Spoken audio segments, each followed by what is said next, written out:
Hello बच्चों। तो बच्चों हम लोग एप्लीकेशन ऑफ ट्रिग्नोमेट्री पे बेस्ड सवाल कर रहे थे। आज भी हम लोग जैसे हर लेक्चर में दो दो क्वेश्चन हम लोग देखते आ रहे हैं। आज के भी लेक्चर में चलिए दो क्वेश्चन हम लोग बच्चों देखते हैं। ये पहला सवाल है, ये आपके लिए बोर्ड में मैंने लिख रखा है, इसको पहले समझते हैं उसके बाद फिर इसको सॉल्व करते हैं। ठीक है बच्चों, तो चलिए सवाल है, angle of elevation of top of tower from a point on the same level as foot of tower is 30 degree. यानी सवाल में कह रहा है कि हमारे पास एक टावर है।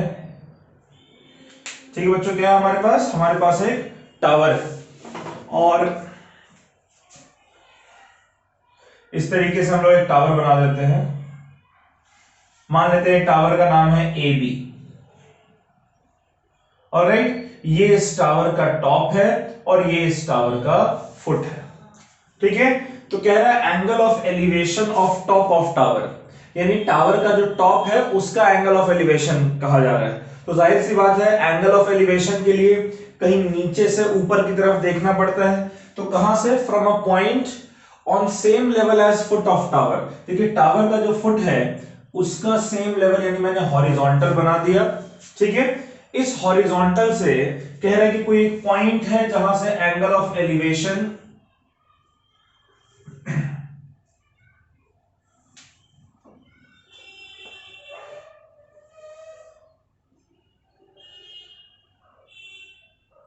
ठीक है बच्चों, यहां से एंगल ऑफ एलिवेशन कितना है? 30 डिग्री।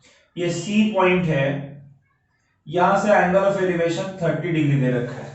ठीक है, फिर से समझिए सवाल को। कह रहे थे angle of elevation of top of tower. एक टावर है, इसके टॉप का एंगल ऑफ एलिवेशन हमने सी पॉइंट से लिया। सी पॉइंट क्या है? हॉरिजॉन्टल लेवल पर है, जो टावर का फुट है उसी के लेवल पर है। सवाल भी यही कह रहा है, from a point on same level as foot of tower is 30 degree. ठीक है, on advancing 150 metre towards tower. अगर आप टावर की तरफ आगे की तरफ बढ़ते हैं 150 मीटर, सपोज करिए 150 मीटर बढ़ने के बाद आप यहां पहुंच गए, मान लेते हैं डी पॉइंट। ठीक है, तो सी से डी के बीच की दूरी कितनी है बच्चों? 150 मीटर। तो 150 मीटर जब आप टावर के टुवर्ड्स बढ़ते हैं तब एंगल ऑफ एलिवेशन 60 डिग्री हो जाता है। यहां पर एंगल ऑफ एलिवेशन जो 30 डिग्री से चेंज होकर 60 डिग्री में बदल गया। So you have to find the height of tower. मान लेते हैं हाइट ऑफ टावर y है और d से लेकर b तक की जो दूरी है वो x है। ठीक है, you have to find this y। सवाल समझ में आया आप लोगों को? चलिए अब इसका सॉल्यूशन देखते हैं। ये जो ट्रायंगल है, triangle A B D, in triangle A B D, इस ट्रायंगल में देखिए 60 डिग्री एंगल दे रखा है, उसे कॉरेस्पॉन्डिंग ये परपेंडिकुलर है और ये बेस है। तो हम लोग tan का इस्तेमाल करेंगे। tan 60 degree is equals to perpendicular यानी कि ए बी अपॉन बेस यानी कि बी डी। ठीक है, और ये ए बी की जगह मैं y लिख रहा हूं, बी डी की जगह मैं x लिख रहा हूं, और tan 60 की वैल्यू जो है बच्चों √3 होती है, तो मैं इसकी जगह √3 लिख रहा हूं। तो क्या यहां से हमारा एक रिलेशन आ गया ना y और x के बीच में, y is equals to x √3। ठीक है, इसको मैं कह दे रहा हूं बच्चों इक्वेशन नंबर 1।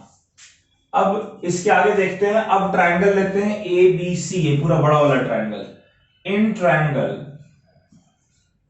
ए बी सी, इस ट्रायंगल में देखिएगा जरा, आपको ये एंगल दे रखा है, इसके ऑपोजिट परपेंडिकुलर दे रखा है, और ये पूरा बेस 150 प्लस x दे रखा है। यानी यहां भी हम लोग tan का ही इस्तेमाल करेंगे। tan 30 degree is equals to perpendicular यानी AB, और ABC ट्रायंगल में बेस जो BC होगा। ठीक है बच्चों, बेस कितना है? BC। तो AB हमारा y के बराबर है और BC हमारा कितना है? x, और 150 दोनों को मिलाकर BC बन रहा है, यानी कि x प्लस 150। क्लियर है? अच्छा अब देखिए, y की जगह मैं x √3 लिख सकता हूं, तो मैं लिख दे रहा हूं x √3 upon x plus 150 is equals to tan 30 की वैल्यू कितनी होती है? 1/√3। 1/√3, राइट? अच्छा अगर मैं √3 को इधर भेज दूं तो ये हो जाएगा 3x भाई √3 पहले से है और ये √3 आपका आ जाएगा, √3 और √3 मल्टीप्लाई होकर 3 हो जाएगा, 3x इज इक्वल्स टू, इसको इधर भेज देते हैं x प्लस 150। ये x इधर जाएगा तो ये हो जाएगा 3x minus x is equals to 150, यानी कि 2x is equals to 150 which means x is equals to 75 metre. This is the height of tower. ठीक है बच्चों, क्या किया हमने? हमने पहले एक ट्रायंगल लिया है ABD, ठीक है, और इसमें हमने 60 डिग्री हमें दे रखा था, हमने tan का इस्तेमाल किया, y/x हमारा tan 60 आया। tan 60 जो है वो sin 60/cos 60 होता है, वो √3 के बराबर हो जाएगा, तो y हमारा x √3 आ गया।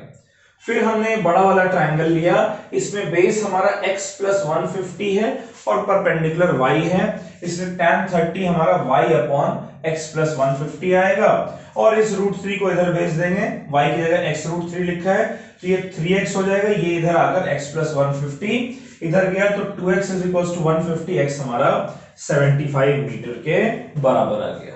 ठीक है, चलिए इस सवाल को आप लोग नोट कर लीजिए बच्चों।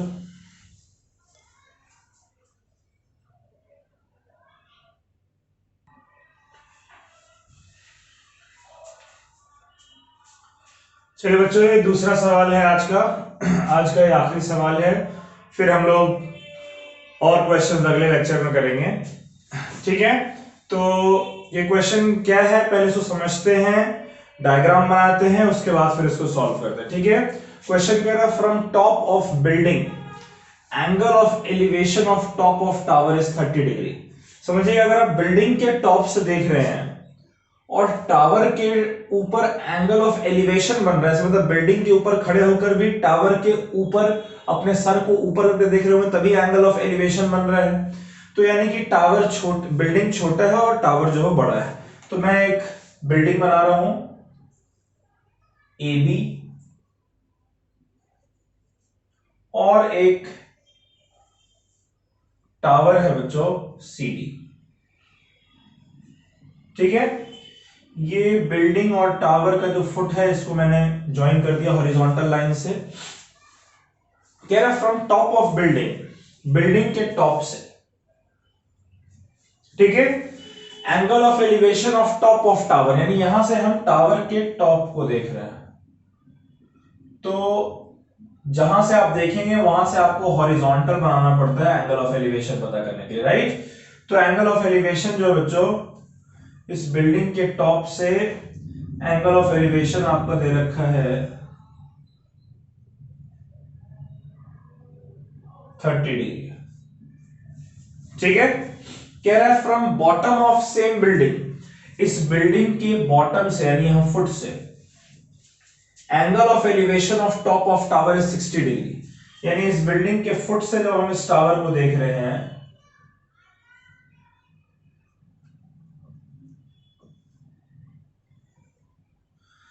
तब एंगल ऑफ एलिवेशन 60 डिग्री बन रहा है।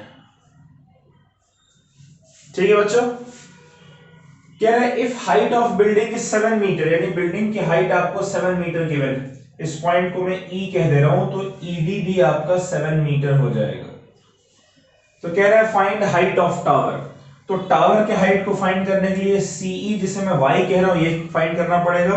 तो टावर का हाइट क्या हो जाएगा 7 प्लस Y, तो you have to find 7 plus Y पहले पार्ट में,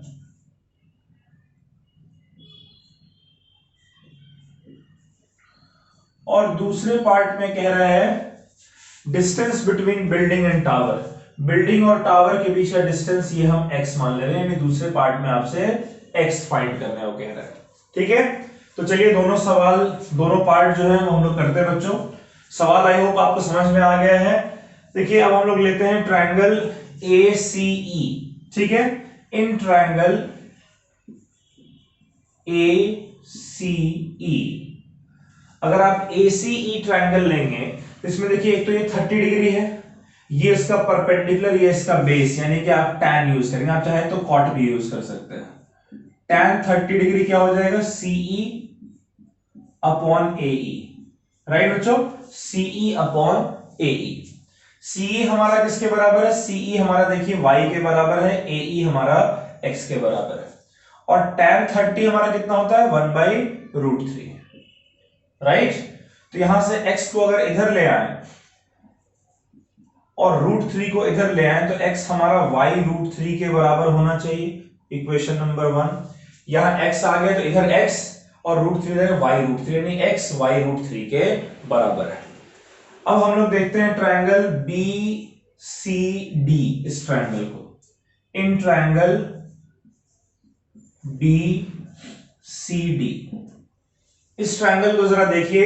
इसमें आपको 60 डिग्री दिया है, ये परपेंडिकुलर है 7 + y और बेस आपका x के बराबर। तो फिर से tan यूज करेंगे, tan 60 degree is equals to CD upon BD, right बच्चों। परपेंडिकुलर यानी CD और बेस यानी BD।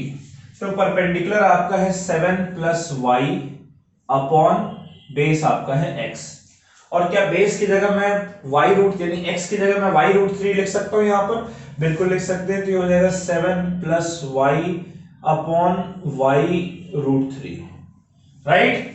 और tan 60 की वैल्यू कितनी होती है? tan 60 की वैल्यू होती है √3 के बराबर।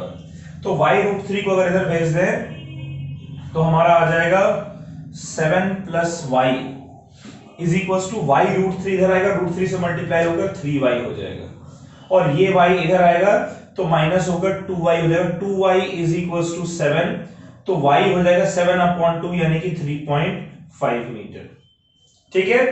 तो अगर y 3.5 मीटर है तो पहला पार्ट जो हमारा है y + 7 जो कि टावर की हाइट है वो हो जाएगा आपका 10.5 metre. What is the height of tower बच्चों? 10.5 मीटर। दूसरा जो x है वो y√3 है, so therefore in that case x जो हमारा है वो हो जाएगा 3.5√3 मीटर, राइट। आप चाहे तो इसको 7/2 छोड़ सकते हो और यहां 7/2 लिखकर भी आप सॉल्व कर सकते हो, कोई दिक्कत नहीं है, ठीक है। दोनों आंसर ये आपका आ गया। क्लियर है बच्चों? चलिए फिर आज का लेक्चर हम लोग यहीं पर समाप्त कर रहे हैं। 2 सवाल हमने किए हैं, अच्छे सवाल, इंपॉर्टेंट क्वेश्चंस किए हैं। अब आप इस तरीके के सवाल ढूंढकर और जरूर सॉल्व करिएगा, ठीक है। तब तक अब अगले लेक्चर में जब मिलेंगे तो फिर से 2 सवाल हम लोग करेंगे, ऑलराइट। तो तब तक आप अच्छे से प्रैक्टिस करिए, इसको नोट कर लीजिए, और मिलते हैं फिर अगले लेक्चर में। बच्चों bye bye, take care, stay safe, ठीक है। पढ़िएगा जरूर, बाय।